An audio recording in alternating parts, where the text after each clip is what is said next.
Good morning, my dear students. How are you? Okay, today I'm going to teach you English literature. In English literature, lesson number 4, The Half Built House. As the title shows, the half means not complete, and built means to construct, and house means a place where we live in. So the title of the story is The Half Built House. It means a house which is not completely built. Or in other words, you can say that the house which is under construction. Okay, am I clear? So in this story you will see 5 children, a grandma, and Inspector Chitnis. So before wasting time, I'll start my story. The Chitnis children were enjoying their summer holidays with their grandmother, Alpana Chitnis. Grandma's farm was an excited place for Atharv and Neha and their cousins, Disha, Dhruv, and Dev. So here I have told you about 5 names of the children. They are Atharv, Neha, Disha, Dhruv, and Dev. So Disha's father was Mr. Chitnis. Okay, and Atharv and Neha were, and Dhruv and Dev all were cousins. The children always had plenty to do outdoors because they all were in summer holidays, so they were making fun. Especially they want to play, or they want to make fun, especially outdoors. They want to do fun outdoors.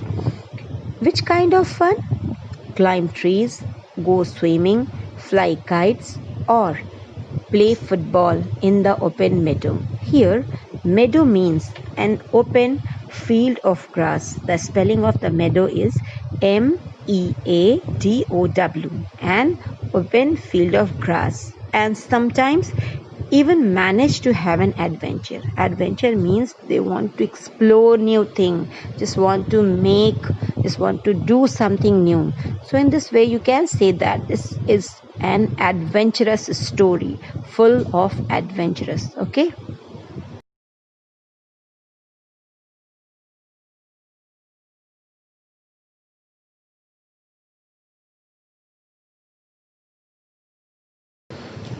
Let's go and explore the bamboo grove after tea today. Now they decided.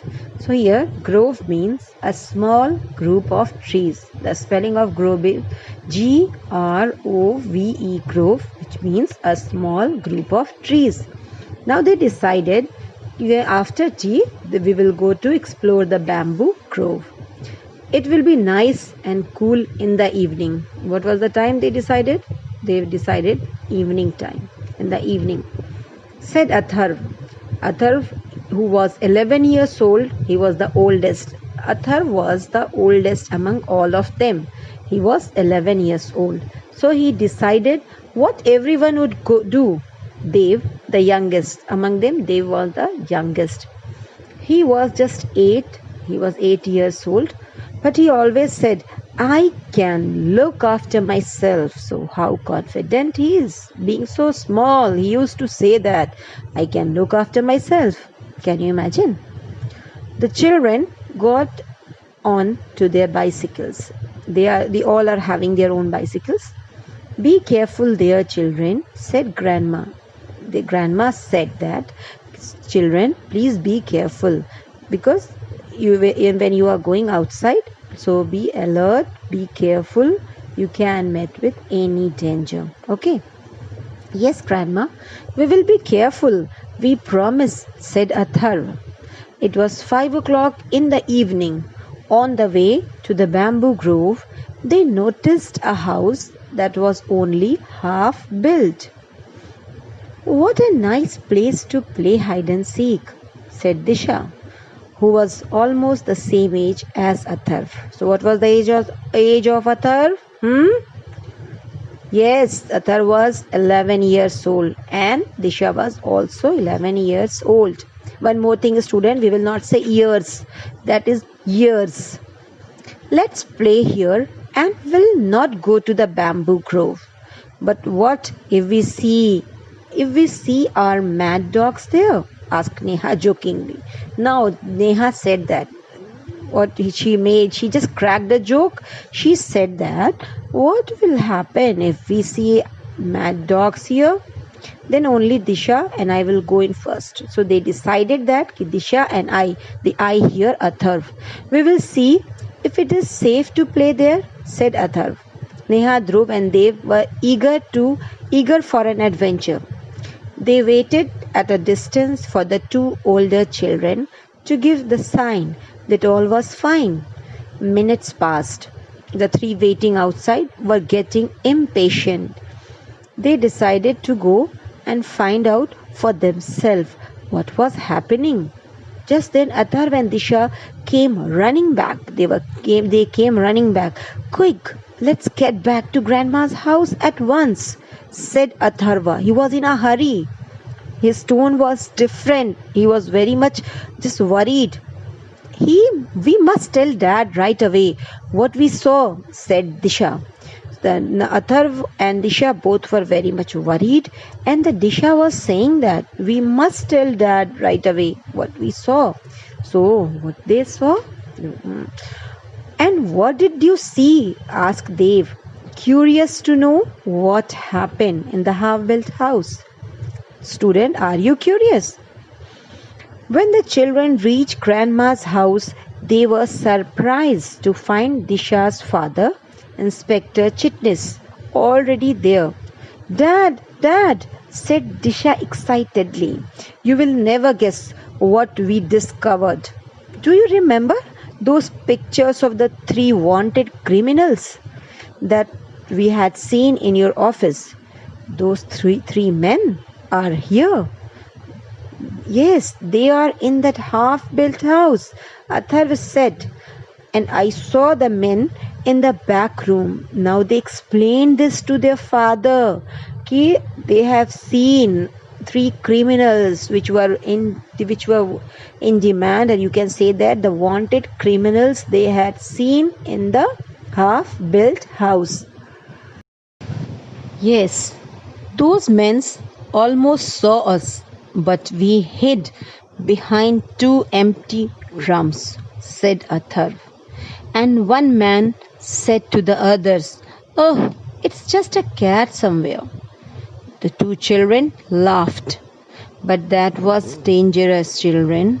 Grandma cried out in alarm. Oh, Grandma, but they had an adventure, said Dev.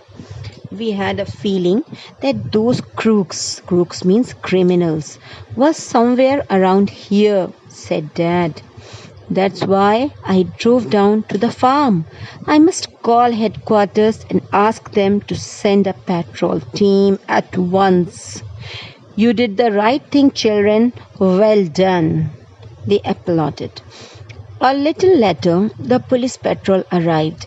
Atharv and Disha asked if they could accompany the officers. The officers said they could go only if they promised to be obedient. Obedient means they will listen. They will listen their orders. The two children eagerly accompanied the policemen to the half-built house. Very quietly, the four policemen and the children approached the room. Then, quick as lightning, the police stormed into the room and got hold of the three crooks and handcuffed them. More officers arrived and the crooks were taken away. The chief officer here, the main officer, was very pleased with the bravery of both the children. Good work, children, he said. You were very brave, said Dad. So here at last I can say that just because of the bravery of the two children, Atharv and Disha, they made this difficult task easy. So at last I can say that the moral of the story. What is the moral of the story, students? Yes, the moral of the story is that if you are in danger, please don't stop doing anything. You You just start thinking how you have to come out from the situation. So when you are in danger, always apply your brain. Think and think. Then you can just face the challenge, whatever challenges will come to you. Okay, so at last I'll say that this is a very nice and a very adventurous story. We have to, and my dear students, you have to read this story at least 2 to 3 times. In my video I always used to say the same sentence, that read this story at least 2 to 3 times. In this way you can understand the story very nicely. Okay, for the better understanding, read this chapter 2 to 3 times. Okay, and this is a request, or I can say that please like, share, comment and subscribe my channel. Okay, if you will subscribe, if you will like, then I will get the energy, then I will make my, when I will come with you with my new videos. Okay, thank you students. Bye.